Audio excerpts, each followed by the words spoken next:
What is up, Planeswalkers? Grixis back with some more magic stuff. But today we're not playing any arena. Today we're not playing, or we're not showing off any cool new commander deck lists. Instead, we are going through the 10K Q&A and community shoutout. Essentially, I asked you guys to send me the other creators that you think should get some shoutouts, and I compiled them. And I got some stuff together, and we're going to do a sweet shout out. First things first, though, I would love to thank you guys for getting me to 10,000 subs. This is something that I did not expect to happen at all. I expected to come back to the channel and just kind of, you know, have fun with a smallish community, but things have been really going great, and I really do appreciate everyone who's decided to subscribe to the channel. It's really great. But now for promo time. All of you guys should definitely go to flipsidegaming.com and use promo code 6 for 10% off on orders over $10. It is absolutely a fantastic deal, especially when you consider the fact that they are currently selling Dragon Shields for only $8, $7.99. And I myself just bought some Dragon Shields for the Dark Souls EDH games that I'm playing with merchants. So you guys should definitely check out Flipside Gaming. It's a great deal and helps support the channel for sure. So, of course, my camera pops in because that's how I said it. But we're going to hop first into the creator shoutouts. So there are many different types of creators here, many different sub counts and view counts and all that stuff. But these are just the recommendations I found and the people who I personally just actually enjoyed. These people are people who I've given actual feedback to. So I've, you know, personally vetted the channels, made sure they were decent and whatnot. And if I don't talk about them in this actual video, I will have all of the links to all of the channels I talk about, and then more who maybe are super new and they haven't really gotten the ball rolling just yet, or they're super experienced and I didn't think that it was necessary to shout them out. So all of that stuff will be in the description, and I highly recommend checking out all of them, but obviously that is a little time consuming, but check out 2 or 3, right? These people are all in my opinion great content creators who are still like starting out, or they just like haven't started out, but you know, they haven't had the same grass rolling not technique, but occurrence. So we're just gonna hop directly into it, and we have to start off with my boy Mr. Easy Mode. I've played many of Mr. Easy Mode's decks on the channel. He was one of my first supporters, and you know, I do consider that I wouldn't be where I am now without his support. And he makes fantastic decks, and he makes fantastic videos on those decks. So you guys should definitely check out Mr. Easy Mode. He has a fantastic channel that I still watch to this day to get good ideas. And then I, of course, shout them out. And yeah, next up is MTG Jeff. Mr. Jeff, hello. So MTG Jeff was the first channel that I saw when I was returning to the game, when I was returning to content creation, that had a similar sub count to me. And although he didn't necessarily know it at the time, he was absolutely my rival in my head. And I definitely considered it like a Naruto Sasuke rival. And for some reason, like, I would check his sub count like every day. And there was a point where he like passed me for like a month or two. And I was like, no, I must work harder. But right now we're essentially racing up to 50K. So Jeff, definitely going to make sure that I beat you this time too. But no, MTG Jeff is a great dude. He makes really consistent content, and I really like his thumbnails. His thumbnails are very different from a lot of what you'll see in the community because he uses a different font, and that font really does pop out, and it's nice. I like the cleanness of the Balerian font, but MTG Jeff's thumbnails are so energetic. That's what I would say about that. Next up, we go to Sky Jones. Sky Jones is a new-ish creator, for what it's worth. He only has about 52 subs, but I really did enjoy his videos. His thumbnails are a bit out of the ordinary, but it's just so fun to see his stuff. So that is it. Next, of course, we have Ike. We have Ike MTG, I think is what it is in entirety. No, it's just Ike. I'm just dumb. He makes really consistent content as well. I've watched his videos. He has a great voice for content. His thumbnails are really nice and consistent. Definitely things that I think are immediately really good. So definitely check out Ike as well. I mean, I shouldn't say check out for all of these because that might get a little excessive.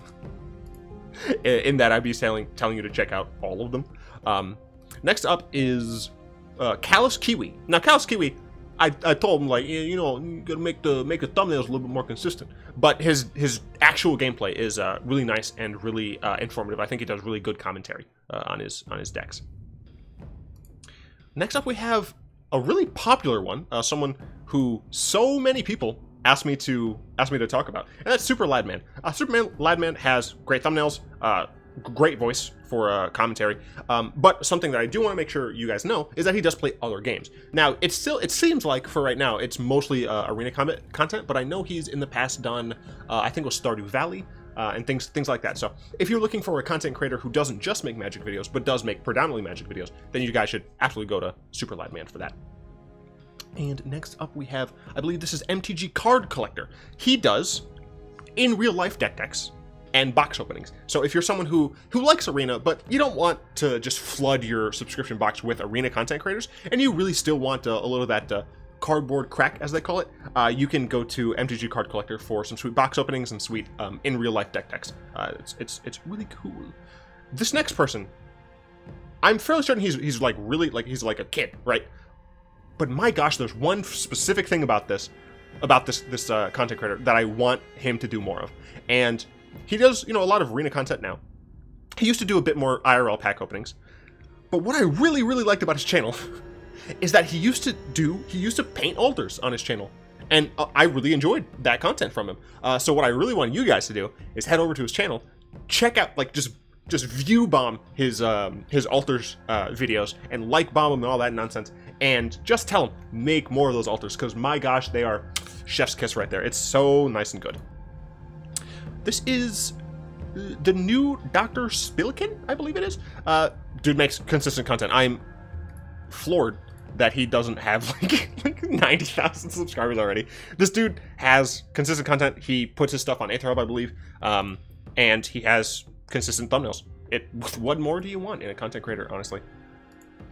This is, I believe... Wait, why are my things out of order? Incredibly awkward.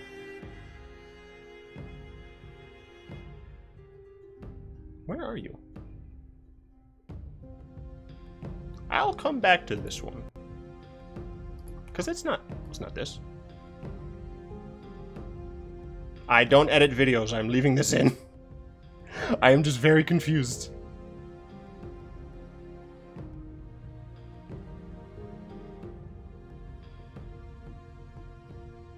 This is strange. I'm very confused. Next up is Brosif, who I found out that is the actual brother to MTG Jeff, which is really interesting in my opinion. Oh! Awkward. I found where he was. Anyway, this is Brosif. And one thing I should say about him is that he doesn't actually post daily, which might sound like a negative to a lot of people, but I know a lot of people watch people who do post daily, and for some people who don't like that, who don't have the time to watch all of their content, having another additional channel like Brosif will be a really nice supplement to the videos that you watch daily. This is why I forgot about this one. It's because he had a ton of arena videos on his channel, but it seems like he's switching gears into a more analytical perspective, and he put out a video recently on this had something to do with art, and it was an interesting video, and I'm dumb because I forgot it. It was Ravnica and film noir, and how Ravnica plays into the different tropes of that genre. So he has some really interesting videos there. He did do arena content. I suggest that, honestly, you should go to his channel and be like, hey, can you unprivate these? Because they were good videos, but it does seem like he is switching speed and going into more of a heuristic studies, analytical view type of thing. Next, we hop down to Xander's Quest. He only makes deck techs, which sounds not great for most people, but the deck techs are really cool and really varied. So if you want just a really wide variety of deck techs, definitely go to Xander's Quest. I have told him that I think he should include a little bit of actual playing with the decks, because that's what a lot of people want. But he does make a large amount of deck tech, and I do believe they're daily. They may not be daily. Don't quote me on that. I've done just enough research to look like an idiot. MTGA original decks. They have more subs than I do. And I was gonna do a terrible accent. But dude just makes fun content. I can't not shout him out. He makes some of the most ridiculously enjoyable content. You should definitely check him out if you haven't already, which you very well may have. Always Bolt the Bird. It's a super small channel. It's super new. but they make consistent content, and I think that's what's worthwhile. Also, I like that his channel is a reference to a long-standing thing in Magic, so I think that's really nice. Next up, we have Caleb Gannon, I believe, because I'm a smart man.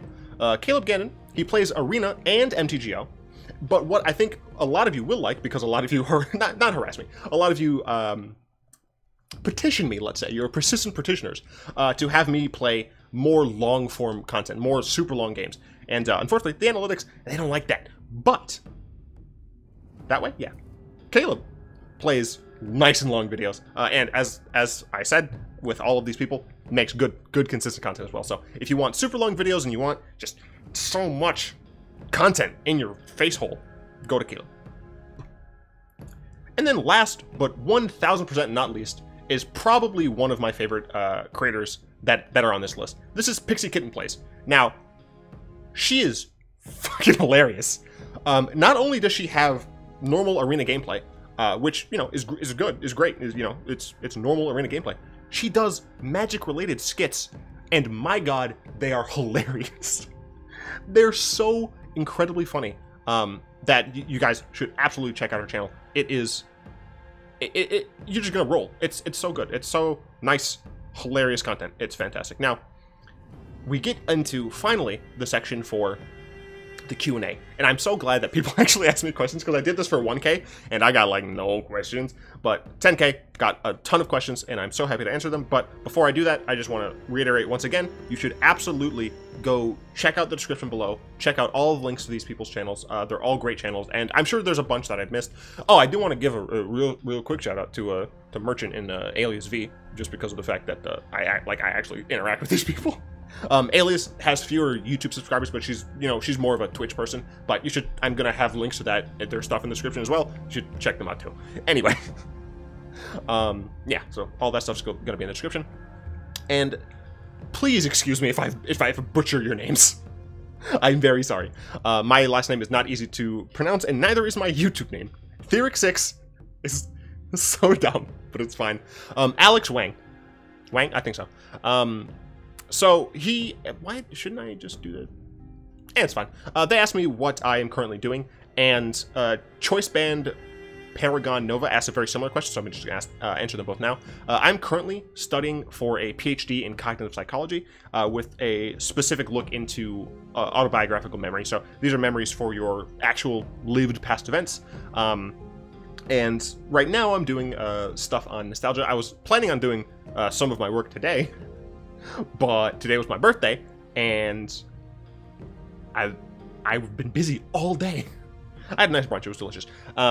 But yeah, so my classes are an absolute blast. I really have fun. Like, I'm a giant nerd. I have fun taking tests and just like learning in general. So it's really dumb. But yeah, being a PhD student is a ton of fun for people who like to learn, but it's absolutely a ton of work. And I'm still getting this like work balance thing, because technically I have like 2 jobs. It's like, yeah. Rise Dragon asked me what my computer specs are. So let's go through this. I have an MSI X470 Gaming Plus motherboard. I have a Ryzen 7 2700X CPU, a Rosewill ATX full tower case Thor V2, and now I should say that this case is way bigger than it needs to be. I did not expect it to be this large, but this was the first computer I've ever built, and it worked first try. Awesome. But for people who are new to building their own PCs, I absolutely recommend getting a larger case than you need, because the wire management is so much easier when you have that extra space, right? So if you're a little concerned about making your own PC and you're not sure exactly what to do, I really do recommend getting a larger PC. It's going to be more difficult to like move around, but in my opinion, it makes up for it if you know where it's going to be and you really want to make sure your cables look not awful. I have an Asus VG278Q 27-inch monitor, a Logitech G402 Hyperion mouse that I can't actually put in this thing because I'm dumb, Windows 10, EVGA GeoForce GTX 1070 SC. I'll probably upgrade that at some point in like 2 years or something like that. A Seagate Barracuda HDD 1 terabyte. It's a hard drive, normal hard drive, and then a Data Ultimate SU 800 256 gigabyte social security drive. Solid state drive. And then 2 sticks of 8 GB for a total of 16 gigs of RAM that are G.Skill NS, I think. Yeah, that's pretty much it. Emperor Anarchy, I think is how it's supposed to be called. They asked me what my what my color combination is and what planeswalker abilities I would have if I was an actual card. So I say that my personality is bug, so it's black, blue, green. It's not Sultai. Sultai take it a bit far, but it's definitely more of a black, blue, green style of personality. But my preferred playstyle is actually Abzan, white, black, blue, because of just the sheer amount of value. And I vaguely went through these abilities. One of the abilities would be to make a 1/1 with either Death Touch, Lifelink, or Reach, and maybe instead of the one that has Reach for the green ability, essentially, because it's black ability, white ability, green ability, maybe instead it would be tap to add a green to your mana pool instead. But they'd all be 1/1s. But what I really like about that ability is it gives you a choice. So if you really need life, you can get that. If you really need a good blocker, you can get that. If you need, that's why I don't like the Reach. I like the make a 1/1 better, or a Lana Rolf essentially better, because then it also helps you with ramp. So those are all things that Abzan likes to do. And then the second ability would just be destroy a non-land permanent. Period. Things that I love doing: versatility, removal, and another thing that I'll get to in a second. But literally just destroy a non-land permanent. Anything, blow it up. Black, white, and green are like the colors of removal. Add red in there to really get the colors of removal, but Abzan, it's like just destroy things.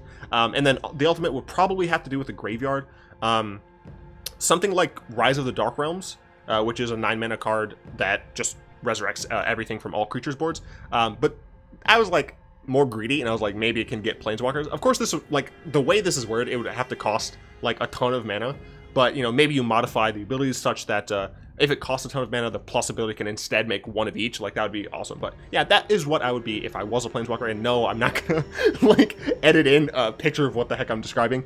If you guys want to post that on Discord, you feel free. But I am not dealing with that. Mike Maragni asks how I feel about pasta. And pasta is the bottom of the 4 starches for me.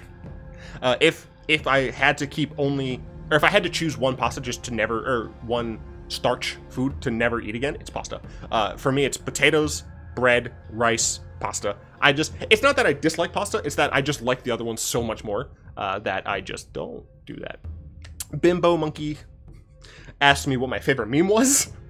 And that was hard because I really like meme mashups. So, like, just when you shove 2 different memes together. So, like, there's the good Kermit, evil Kermit, or whatever, and then the drinks tea Kermit, like the none of my business. So I would like something where it's like good Kermit, evil Kermit, and then it's like, but that was none of my business, something like that. So that said, the famous pirate meme is really good. It's like he's like the most famous pirate I've ever seen, and then the guy's like, you are right, or something like that. Gosh, I'm terrible. That's a lot of damage. Those are good. I love the Law & Order SVU when it cuts to something that is seemingly incredibly inappropriate and suggestive, let's say.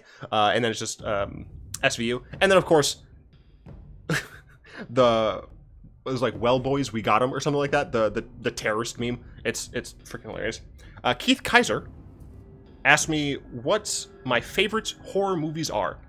I love horror movies. I've been watching horror movies since I was like 4, I think, thanks to my lovely grandmother. But my memory is really bad. Hilariously, my autobiographical memory is pretty trash. So it's really hard to remember far back horror movies that I've watched. But for right now, I can say that I love Oculus. Oculus is the movie with the mirror, and it's fantastic. Black Mountainside is, I think, the most recent horror movie that I watched, and it's just so good. It's fantastic. Autopsy of Jane Doe and Void. Now, one thing all of those have in common is that they have a lot of Lovecraftian themes. And I just love the Lovecraftian themes of like being small and like existentialism and like just unimaginable monstrosities and things like that. So all of those movies, if you like horror movies and you haven't seen those, check all of them out. They are fantastic.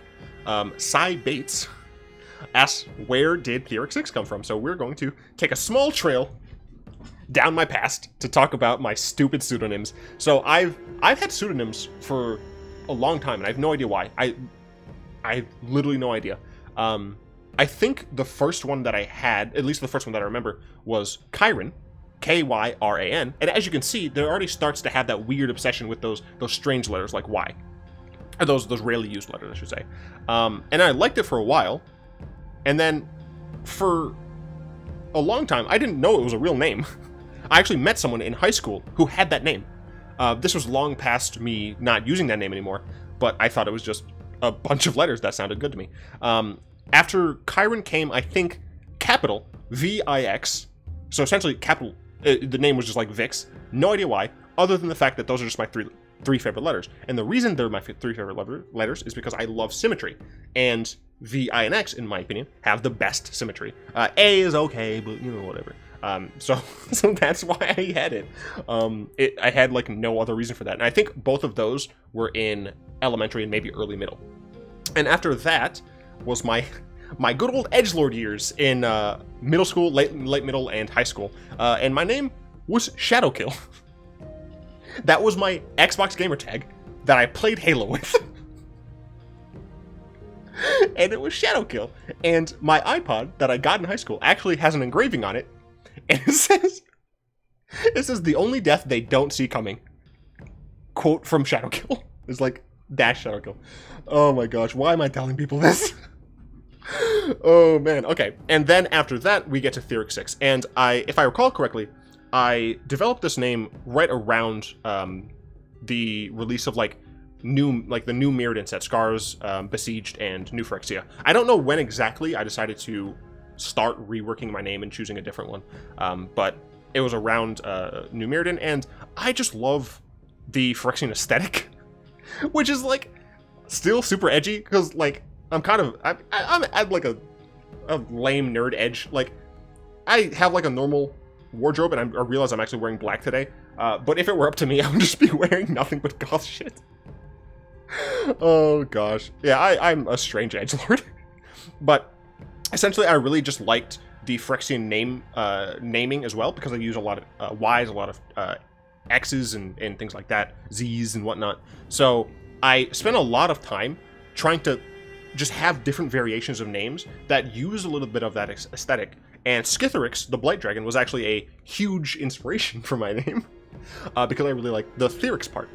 I spelled mine different than the way they spelled it, and I kind of regret that now, because based on the syllables, Theurix 6, the X in the 6 have a better rhyme scheme, so it'd make more sense if it was THIRYXSYX. Oops, I can't really change it now. But yeah, so this one is just one I landed on, and I like it. It's really hard for people to pronounce. Which, for what it's worth, it's meant to, because it's a freaking Phyrexian name, and that's, like, the most foreign you can get. But, yeah, I like it. It's nice. It's just hard to pronounce. I didn't expect to be famous. For those of you who are curious, I actually technically prefer being called Six more than Theurix 6. Or more than Theurix. Obviously, I'm legit fine with either, but I think it's because in high school, a lot of the times I was addressed just by my last name, because for some reason people just prefer to call me Tebow instead of Justin. And 6 is kind of like the last name of Theurix 6, so that's, I think, is just why, but it's, you know, whatever. Caddick Revenge asks when I'm going to mod him. Or no, he said on a scale of 1 to 10, like, am I gonna be a mod or something? And CR, the answer to your question is 9. 9999! No! Oh gosh, I'm so glad I got to do that. Joe Kalengo asked me what my favorite race and class are in D&D. Easily, because I'm a super edgelord, it's Tiefling and Sorcerer. Now, technically, Warlock or Rogue is more of an edgelord class, but Tiefling, I don't know why. I just love the freaking demon horns, man. I just love them fucking horns. You get a tail, and you have resistance to fire damage. It's just so, I just love Tieflings. Other than that, maybe like elves. I don't know. Out of the other races, like the supplemental races, maybe Yuan-Ti and Tabaxi, but Tieflings just, they win. My favorite class being a sorcerer is because I always play like a spellcaster in pretty much everything I play. That's just my preferred playstyle, and It's the same is true with D&D. And you might be asking, why didn't you pick Warlock or Wizard? And the reason is Warlock feels a little too restricted. Sorcerer feels like I can do a bunch of different things. And you guys might know from the D&D show, Guild Gates and Goblins, that I'm in, I try my best to do a lot of different things in combat and make everything really different and varied. And I just don't feel I can do the same thing with Warlock. And I could with Wizard, but I just don't like preparing spells. I'd rather just have my spells at all times. And also the fact that I can change my spells with sorcerer points, like twin casting stuff, that's just crisp. So it's sorcerer. I technically haven't played a wizard because I've done a ton of theory crafting on wizards and I've never liked them. So eventually that might change, but for right now, that's what it is. Memo98 asked if I like anime. And the answer is yes, I do like anime. But I'm kind of just like a casual anime fan. And the main reason for that is just I don't have a ton of time to watch anime. I watch YouTube at 2x speed. You guys might notice that I talk relatively quickly. Well, for some of you people, you guys might consider the fact that I talk like super fast. But to me, it's not fast, right? So I watch YouTube videos at 2x speed. And that is a blessing and a curse because it means that I can watch an hour show in the time that it would take me to watch a 30-minute show if I didn't have that speed up. But it does mean that it terribly affects the other content I watch. So it's really hard for me to watch normal TV now because I just get so impatient. But if I was watching an anime, and I watch it subbed, right? I'm not one of those dubbed losers. I can't watch it fast because I need to read and understand what's going on. And it's hard to justify doing that when I could watch a 40-minute YouTube video at 2x speed and the time it would take to go through like a single episode of an anime. So it's really difficult. There are a ton of things that I actually want to watch and stuff. Namely, I need to actually watch Full Metal Alchemist Brotherhood. I've only ever seen the first one, the bad one. But there's a ton of things on my list that I want to actually put in and watch. But for right now, I'm technically just like a casual anime observer. Mysteries Mode. Once again, check out his channel. For this, no. He asked me what my favorite card was in the standard and in Magic overall. But for this standard, it was really hard to choose. So I went through every card in standard right now.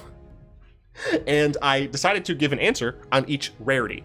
So, although I love Nicol Bolas, I had to give the Mythic to Queen Muldrotha because she is just value incarnate, right?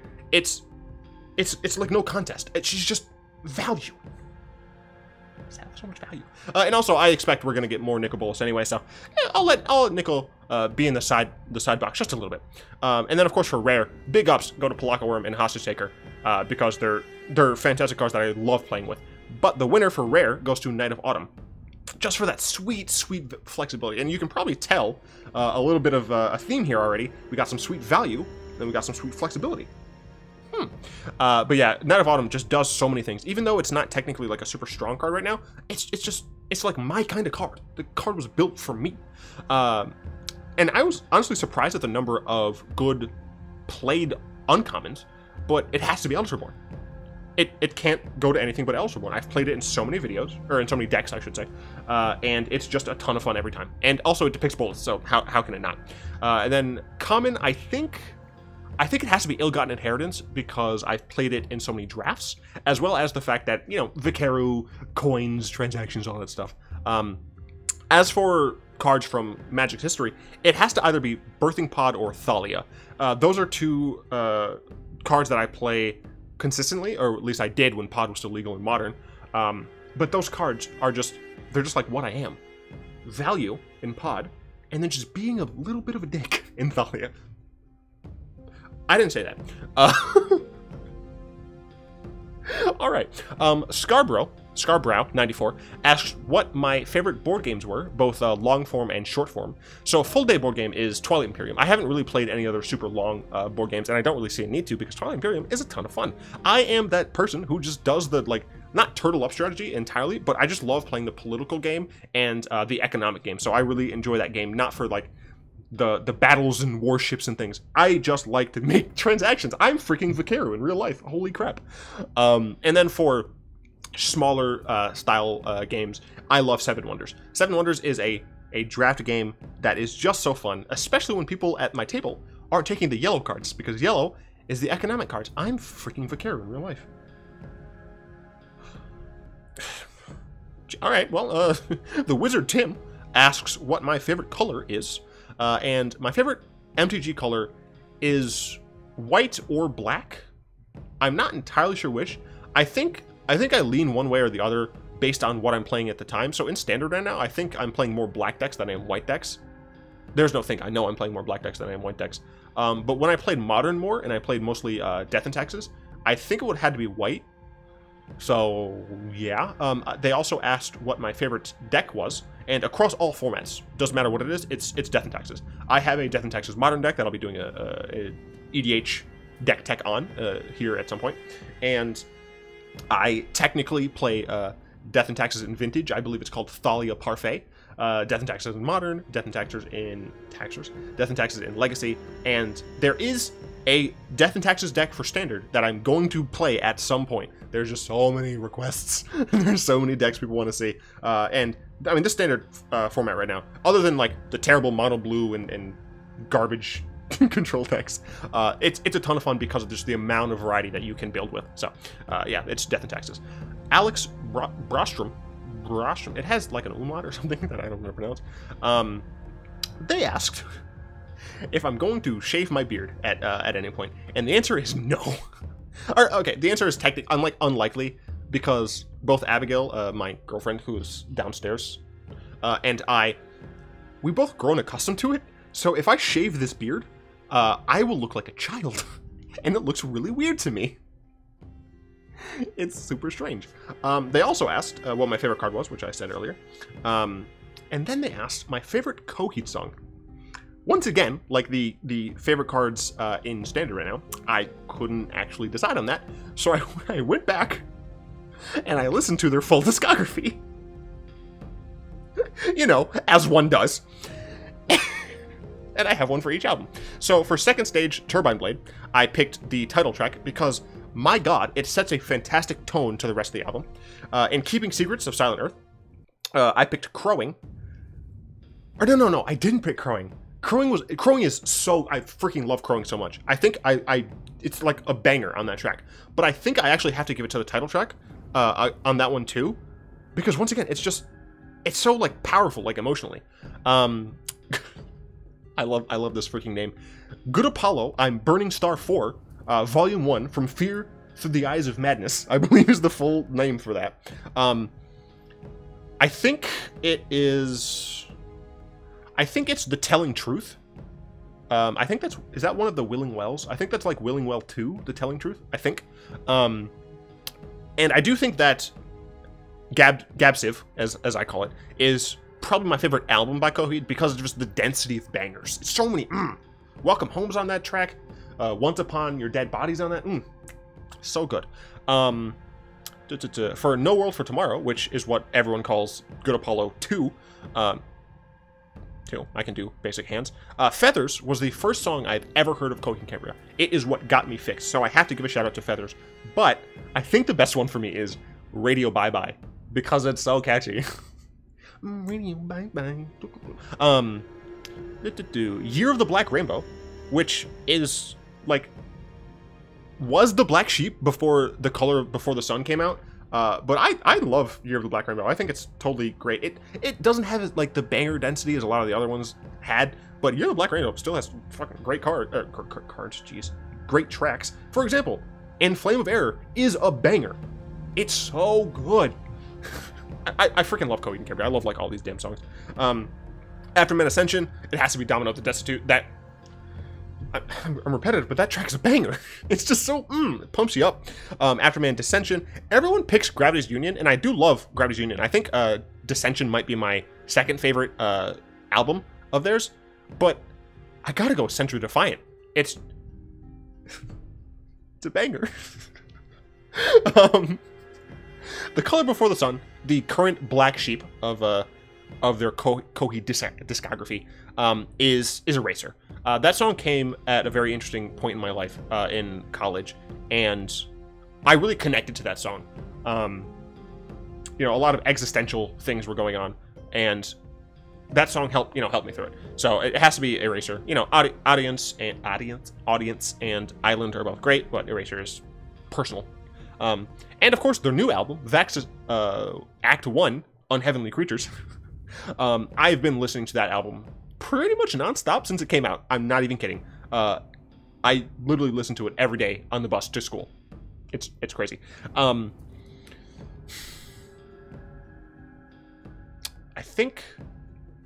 think Queen of the Dark Sentencer is also pretty dope. Not entirely sure. I'm gonna go with Dark Sentencer. They asked if I can show the cat, which I totally forgot, and this has been 35 minutes so far, so I'm not gonna restart the video. I'm just going to text Abigail and tell her to bring me the cat. Bring cat for vid, please. Currently recording. I hope all of you enjoy the fact that I just refuse to edit things. I don't have the time. Taylor Brinning, I believe, asked what my plan was after I graduate with my PhD. My plan is to go into academia. Essentially, it's because I'll be able to do the research I want to do instead of if I went into government or private sector, I would have to do kind of like the research they want me to do. So I would go into academia. I wouldn't be going in to teach, but I'm sure I would enjoy teaching. I'm hoping that by that time, by that like 4 or 5 years or whatever, that I'll still be doing really well on YouTube, because this is just a ton of fun. So hopefully both of the things that I'm doing keep up equally. And then Nickleballs Godpharaoh asked me. No, he didn't ask me anything, but he said if you're going to Ravnica soon, just like be careful or something like that. And I said, I'm currently vacationing on Naya, so we're all good. Bolas, feel free to invade and destroy the entire world. Dreadshot01 asked what my preferred control deck is, Esper or Jeskai. And Esper, easily, because black is better than red. Boom. Simple as that. Let's see. Anduaith asked what my favorite A Song of Ice and Fire character was. Game of Thrones, for those of you who are show plebeians. I'm a basic bitch. I really like Jon Snow. You know what? I really like Jon Snow, okay? I love little Jon. He's so precious. He tries to do his best and he gets fucked up constantly. But Book Jamie has a really dope character arc, and they had part of that in the show, but then they got rid of it or something. I don't know. But I am interested in a book-only character, Maya Stone. I'm really curious as to where that Maya Stone and Sansa thing is going. Very curious. Jorge Jurado asked something in Spanish. I think it was, do you speak Spanish? Lo siento, yo no hablo español. Je parle seulement français and English. Je peux parler un petit peu français parce que... and this is the type of thing that I'm talking about. I took French classes for a while. My name is Thibaut. It's French. It's Canadian. We have like a family lineage back to 15th century France, 16th century. I can't remember. But somewhere in French, and we have like a coat of arms and everything. It's really cool. I do want to at some point go to France and track down my distant cousin and be like, hello. Excuse me, bonjour. We're related. I'm sure that'll be super creepy. Let's see. MTG Jeff, my rival, I can't speak words, asked, how do you get this sexy beard? I don't think he said it like that, but still. And my answer to that is, unfortunately, genetics. I don't think my dad is very beard heavy, but my grandfather was, so... You know, it's a lot to do with genetics. That said, I have heard that genes for beards get like in hyper overdrive once you hit like late 20s. So this is probably going to keep getting thicker. And for those of you who don't have beards yet, but you want them, you got time. For what it's worth, it gets dry and irritated if you're not careful. I have, not with me of course, because I'm dumb and I don't prepare things, I have beard oil, beard shampoo, beard cream, beard like salve. I have a bunch of this stuff to use on my beard. Cat. She hasn't brought me the cat yet. Oh, here's the cat. Put the cat into the room, please. Kitty. Come here, kitty. Come here, kitty. Come here, kitty. It's our cat. We have a cat together. She does not look happy right now. You're okay, kitty. All right. She likes to just go and lay on the floor. All right. Sorry about that, cat. Her name is... We literally never use her name. Lily. There. That's what it is. She has an Instagram page. If you guys want to check it out. I'm not going to link it. I think it's just like Lily or something. You'll find it's a white cat. She just plopped down. You can't see it. Who cares? Yeah, that's Lily. A random geek guy asked about my favorite guild. I'd have to say it's Orzhov. Vaquero represent. But I pretty much like all of them except for like the Izzet and Gruul. I don't know why. I just really don't care for the Izzet and Gruul. I'm just like, eh. They don't do it for me. Tarkir clan, Abzan. That's the color that I like to play. And then Shard of Alara is Naya, because I have a Mael deck and I love playing it. I love swinging with big chunguses, and it's so fun. You guys will see some of that in an upcoming episode of Dark Souls. Let's see. Tulu. I assume it's supposed to be like Cthulhu, but spelled wrong. 475 asks what I'm listening to right now. And that is legit, mostly Koei and Canberra. I just listen to them nonstop. But my range for my music taste is pretty much like 90s rap, random pop music, like before Kesha's harassment thing came to light. She was being harassed, not harassing someone else. I loved listening to Kesha. I actually played Kesha. Kesha was like my soundtrack for Fallout 3 and Fallout New Vegas. I have no idea why, but I just decided to listen to Kesha while like nuking super mutants and stuff. So you know, some pop music from the 90s and 2000s and like early 10s, and then of course various like prog rock and things like that. So some of the other bands I'm listening to right now are Ghost. Are You on the Square? Are You on the Level? Tides of Man. You try to make amends. My Chemical Romance, because that never gets old. I'm always going to be that edgy teen at heart who hears that one note. I can't actually do it, but all of you MCR fans know what piano note I'm talking about. And then of course Tool. Those are a lot of the things that I'm listening to right now. And I believe this is the last question. Jack McClellan asks what my plans are for Dark Souls. Dark Souls, the EDH show with Merchant and Craig and all of them. And the plan for right now is to stick just to Mael and Gisa because of the fact that their power level is a little bit lower. I also have 8.5 Tails and Crobat that are like actually fully formed. I have a bunch of other decks, let's just say online, and I would have to actually like order a lot of those cards. But for right now, 8.5 Tails is Death and Taxes. It's EDH Death and Taxes, and I usually say that for other decks that are powerful, because the point of that 8.5 Tails deck is to just annoy the crap out of your opponent. It has so many like tax effects, you know. It's not a full stacks deck. It is a Death and Taxes deck, not a stacks deck. But it is very annoying, let's say. And then of course Cromat is just full of Planeswalkers. So unless your opponents are playing super aggro or targeting you, it can just snowball out of control out of nowhere. So for right now, it's mostly Mael and Gisa, but I'm definitely looking into the rest of my EDH decks that I have online, and seeing how much it would cost to just get the rest of the cards I need here and play those. One thing I'm really looking at is Rexiel, because I have a Rexiel Lovecraft theme deck, and it's not good, but it's just every card in the deck references like Lovecraftian themes. So there's a decent amount of like Eldrazi, but none of the like stupid bonkers ones. There's a ton of just like mystery things from the new Shadows of Innistrad, like investigation cards and things like that, because those are like really heavy Lovecraftian themes. So I'm looking into putting other stuff onto Dark Souls, but for right now, it's just going to be those 4 decks. So that seems to conclude my 10K Q&A and shout-out video, and I really appreciate all of you who suggested other creators for me to showcase, and all of the people who asked me questions. I really do appreciate that. Getting to 10K is insane. It hasn't even been a year, right? I came back in, I believe, mid-April of last year, of 2018, and in less than a year, I've gained essentially 10,000. I think I started around somewhere in like the 50s, I think.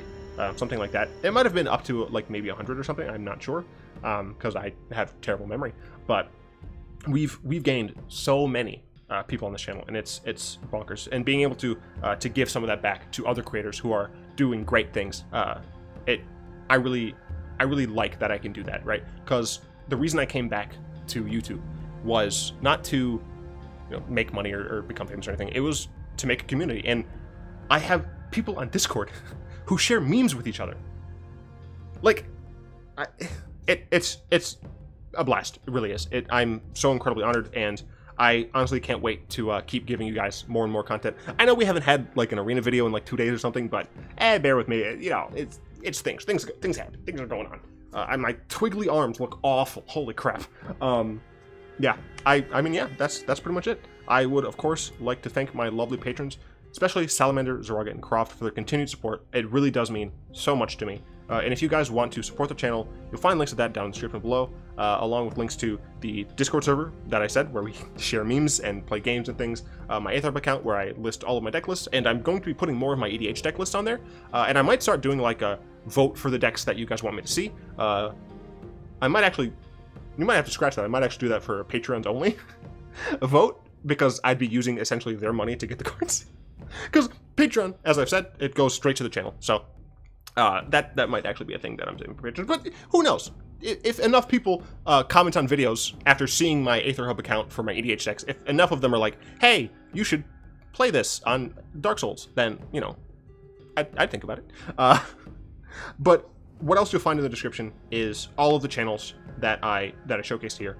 I really do hope that you all check out at least one of these channels. I would hope that you check out at least half, because really a lot of these people are just fantastic, and I think that this Magic community is great, right? There are bad parts on several different axes, but the main chunk is just a fantastic community, and I really appreciate what we all have built here. Yeah, I hope you guys like this video.